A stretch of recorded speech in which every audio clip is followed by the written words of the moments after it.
Hello everyone. So how are you all? I hope you all will be very good and in the same good way all of you people will be studying. तो आज के इस video में मैं आपके लिए लेकर आ चुका हूँ बीए फर्स्ट ईयर एग्जामिनेशन 2024 का हिंदी लिटरेचर का पेपर फर्स्ट आपके लिए मैं लेकर आ चुका हूँ जो कि प्राचीन हिंदी काव्य पर आधारित है।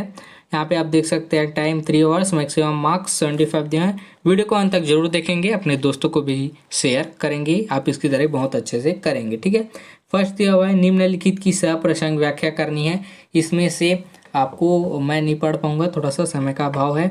उसके बाद यहाँ पे आप देख सकते हैं क दिया हुआ है, आप वीडियो रोक कर यहाँ पे पढ़ सकते हैं। ठीक है, उसके बाद यहाँ पे अथवा में उसी के जैसे दिया हुआ है, उसके बाद ख में भी उसी के जैसे दिया हुआ है। ठीक है, यहाँ पे आप पढ़ सकते हैं। उसके बाद अथवा में उसी के जैसे दिया हुआ है और यहाँ पे ग में भी उसी के जैसे दिया हुआ है। ठीक है, और अथवा में भी उसी के जैसे यहाँ पे दिया हुआ है। उसके बाद आपका आता है प्रश्न 2, यहाँ से हम शुरू करते हैं। उसके बाद तो प्रश्न 2 है, कबीर भक्त भी हैं, कवि भी हैं और समाज सुधारक भी। सब कबीर के दोहों के आलोक में कथन की समीक्षा कीजिए। ये आपको उसकी समीक्षा करनी है कथन में। ठीक है, उसके बाद अथवा में दिया हुआ है उसी के नागमती विरह वर्णन के काव्य और सौंदर्य का वर्णन कीजिए। नागमती विरह वर्णन क्या है, काव्य और संदर्भ का वर्णन यहाँ पे आपको करना है। उसके बाद तीसरा दिया हुआ है भ्रमर गीत सार का सारांश बताते हुए इसकी काव्यगत विशिष्टताओं का विरूपण लिखिए। ठीक है, तो भ्रमर गीत का यहाँ पे सार का सारांश बताना है आपको। ठीक है, उसके बाद अथवा में दिया हुआ है उसी के सुंदर कांड की कथा का वर्णन करते हुए नामकरण की सार्थकता पर प्रकाश डालिए। अब सुंदर कांड की कथा का वर्णन भी आपको करना है, साथ ही साथ सुंदर कांड ये नाम कैसे पड़ा, उसकी सार्थकता क्या है, उसके पीछे कारण क्या है, उसके पीछे कारक कौन से हैं, ये पर आपको प्रकाश यहाँ पे डालना है। उसके बाद है चौथा, घनानंद की कवित्व के काव्य यहाँ पे सौष्ठव का सोदाहरण वर्णन। यहाँ पे सोदाहरण मतलब उदाहरण मतलब उदाहरण देकर यहाँ पे वर्णन आपको करना है। अथवा में दिया हुआ है रीतिकालीन काव्य का परिचय देते हुए रीति मुक्त काव्य धारा की प्रमुख प्रवृत्तियों का विश्लेषण यहाँ पे आपको करना है। ठीक है, उसके बाद है यहाँ पे पांचवा, निम्नलिखित प्रश्नों में से किन्हीं 3 के लघु उत्तर प्रश्न आपको देने हैं। यहाँ पे आप देख सकते हैं 5 दिया हुआ है शायद। पहला दिया हुआ है विद्यापति की भक्ति भावना का निरूपण यहाँ पे आपको करना है।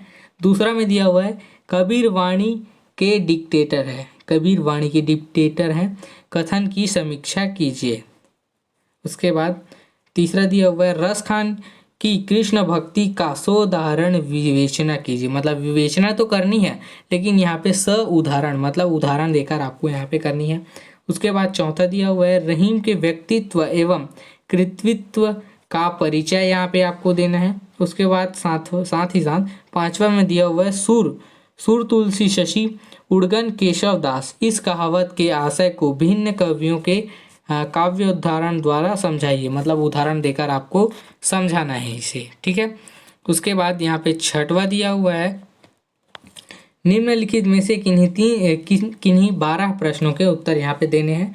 पहला दिया हुआ है रामचरितमानस के कथानुसार किसने हनुमान को उनकी शक्तियों की याद दिलाई, ये आपको बताना है। उसके बाद दूसरा दिया हुआ है बीजक किसकी रचनाओं का संग्रह है। ठीक है, मुझे लगता है ये कबीरदास की रचनाओं का संग्रह है। उसके बाद तीसरा दिया हुआ है कौन सा ऐसा कवि था जो मुगल शासन में प्रधान सेना नायक भी था। मतलब सेना नायक भी था भाई, प्रधान, ऐसा कौन सा कवि है, ये आपको उसका नाम बताना है। चौथा दिया हुआ है विद्यापति की किन्हीं 2 रचनाओं का यहाँ पे नाम आपको यहाँ पे लिखना है।